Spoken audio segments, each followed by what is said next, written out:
Hi, my name is Chris Welch, and this is Cody McGee. We're co-founders of 100X Helmets. Our first helmet that we are launching is a bull riding helmet. I will go over some of the contents of the helmet and the materials and things like that it's made of. I think we bring quite a few new components to helmets in general, especially to the bull riding world. So just starting out here, I'm gonna walk through some of the things. We have a two-piece ABS, which is plastic injection molding. It adjusts on the side here. And so it has different ranges. We have two sizes that range from about 6.5 all the way to 7 3/4. And so it's split right here with just adjustments. There's a few of the things, here, let me hold that mic and I'm gonna have you take it apart. So as we go through here, there's some things that you'll notice. Go ahead and pop that up. We have a cinch system that hooks up. It's called a Comlock system that hooks up underneath the occipital bone in the back, and it marries it with the mandible up front down here, and then this actually cinches. So underneath, this piece is connected to a piece that comes up underneath the occipital bone in the back of the head. So what it does is it assures that the helmet will not come off, creating a fixed completion right here of this strap. This strap actually goes in all the way around. On top of that, we have a chrome moly face mask. This piece is always carbon fiber. We have two different helmets that will be out. We have an ABS plastic injected, and we also have a carbon fiber version of it.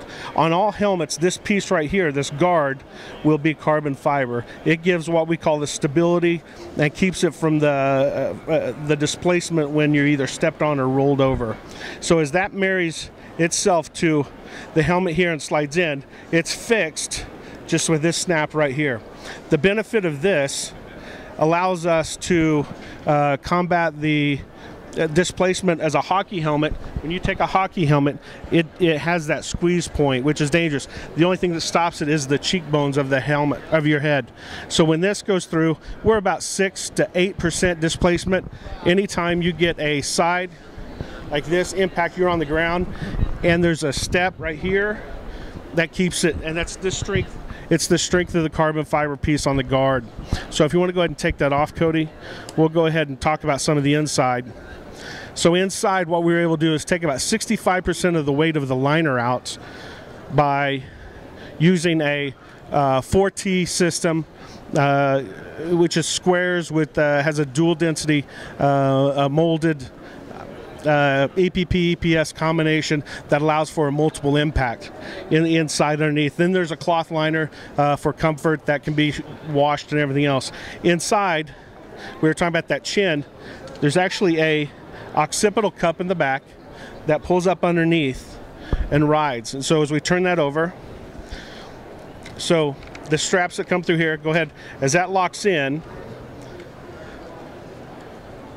the displacement we were talking about earlier is when it gets stepped on here. And because the carbon fiber and the chrome moly married together, fitting in the groove that we have around the face mask, we can eliminate about 30% compared to the other helmets. So our weight's going to be about 2.1 pounds, which is about half of the industry leader up to this point of the carbon fiber, and equivalent to some of the hockey helmets. So a couple of the things I want to touch on that are different about the helmet that we've tried to address with what guys are using currently is, first was the ears. We had to be able to put some way that they can get some sound to these guys. So they're not only X's, but what they are is an opportunity for bullfighters or whoever, gatemen, to be able to holler at these guys and they can hear. It's key in our sport to have the availability for those guys to hear something. Some of the other helmets on the market actually cup and cover their ears. The guys can't hear, and it's turned into a problem. The other thing that we want to touch on is where this helmet falls with that face mask. It actually falls inside of a ridge. And the way that ledge works is that what it does is we're able to dissipate energy through there before it ever gets to the helmet. So if you take a frontal impact, the front impact hits, moves about the front of the face mask, moves through the helmet, versus taking it and crushing it on the guy's face, because in the previous helmets, that's what it's done. It's actually held it in place and crushed their jaws. Yep, and so to add to that is it maintains the integrity of the form of the mask. With this married to it, with the steel and the chrome moly strength, in that groove, absolutely maintains that integrity for impact. It's no longer just the face mask holding in place. It's a matter of the face mask, the face frame, and the helmet. So it's got multiple pieces that are actually trying to keep the integrity of the helmet in place with impacts. The other thing I want to touch on is with our chin cup. The chin cup is actually made out of carbon fiber also. One of the reasons we did that is because everybody's heads are shaped a little longer, shorter, different. Sometimes you're going to expose your chin a little bit. So what we wanted to do was make sure we could give as much protection on the chin as possible. So instead of using just a piece of plastic, we decided to go with a carbon fiber.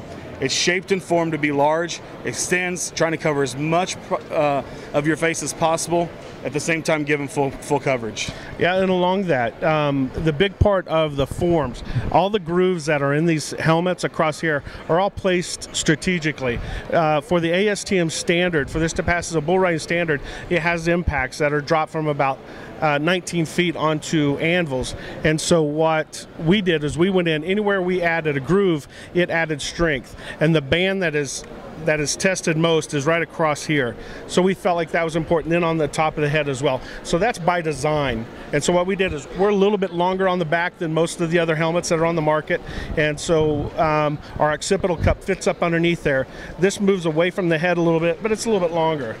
So combined, we're excited about it and feel like, you know, this is going to be it's going to be the first of many, guys. One of the things that we've tried to do is release the first helmet ever made for bull riding. Not a hockey, not a lacrosse, not a skydiving helmet, made specifically for bull riding.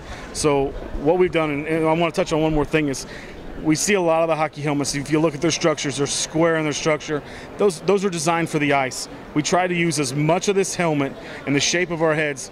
That way we can dissipate as much energy as possible. And once we do dissipate, we want it to go somewhere else, because it's not normally that first impact, it's the third and fourth that happens. So if you're hanging up and you're getting multiple impacts, we wanted this thing to be able to take multiple impacts through not a one shot. This is a multiple impact helmet. One of the things we want to touch on is where you can get it. Yep.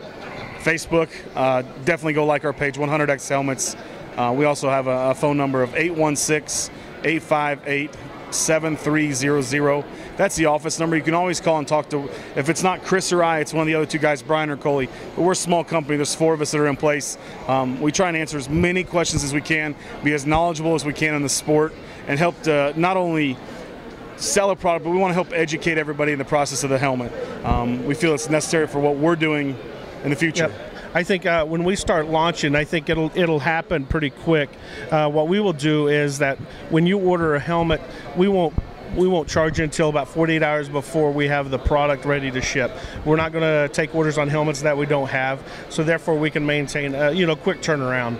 And so the best place is probably just to get on Facebook, hit a like button on any of the things on there, and then as soon as we know in our manifest when our date of arrival of the product is, we'll be able to notify everybody via Facebook, and then those are the information, the list that we've gathered. But we're more than willing to put anybody on the list. We're just not going to charge anybody until we get the product in hand. You can always go to www.100xhelmets.com, 100xhelmets.com. Another quick question I know that we get quite a bit is, what colors are they going to come in?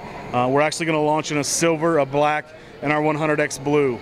So that's something that we're pretty proud of. We're going to try and hit as many guys as we can with those colors. So we'll be looking for the X on the side, and we're pretty pleased with this product. Yep, I think the next part is, price-wise. I think, we'll have an ABS plastic helmet first version, and then we will have a follow-up with the carbon fiber version of it. Our ABS, we're expected to be around $330, $335 on our launch.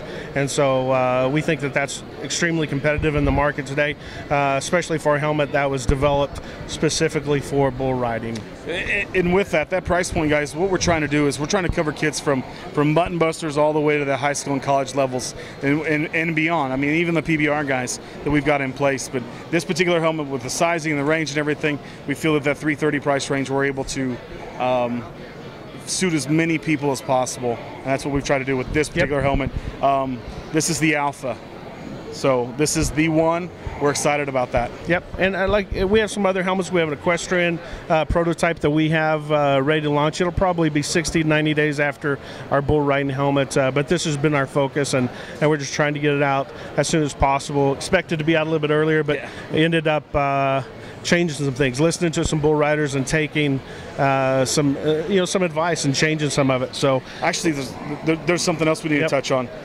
The contour of our bars we changed too, and for a lot of bull riders it's going to be a big kicker, because instead of having a bar across your eye where your eye is going to follow the movement of the bar, what we've done is we've taken the angle of the eye, we've put it in place so that when a guy tucks his chin and he's down, he actually has a gap so he can look through those gaps. So we're able to refocus. We're not focusing on a bar. We're able to open up our sight as much as possible. So this particular face mask on the Alpha is crucial in the entire process, but it gives guys as much eyesight along with the sides. We've opened the sides up. If you got a guy that gets off into the well, away from his hand, into his hand, and he needs to be looking over his shoulder, and even running away from a bull, that's what we open this up for.